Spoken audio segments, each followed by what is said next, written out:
All right, so if you'd like to do sort of traditional stop motion animation for our animation project, you probably want to come in and find a coffee stand like this one. We have another one over in the photo studio.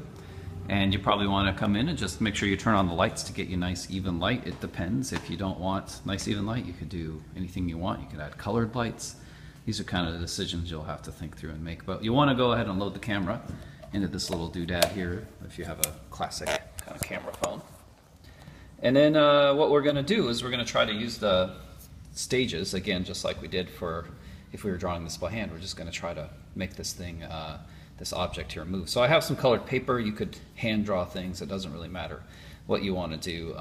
You could make it out of like real life stuff if you even wanted to. But I just use some flat pieces of paper. If I want to make this thing look like it moves, I'm just going to take a photo. And then I'm going to move a little bit of the item.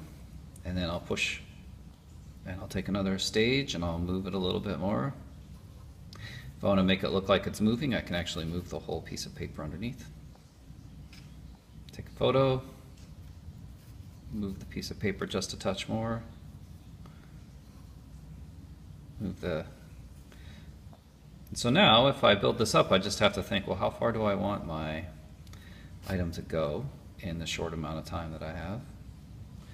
And I'll just kind of continue to move it, and you just have to scroll back through your photos to see what kind of effect you're getting from moving it around. So it can get as complicated as you want or as simple as you want it to, but this is the basics of stop motion.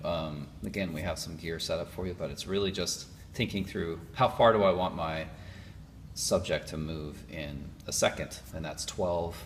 You got to think about there's 12 moves per second. So if I want my character to go from here to here in 1 second, then I'm going to need to space out the amount of steps it's going to take me to get from this guy from here over to there in 1 second. So there's kind of a lot of timing. Even a little bit of math, if you're good at that kind of thing, can really help you figure out how to make your how your stop motions can work.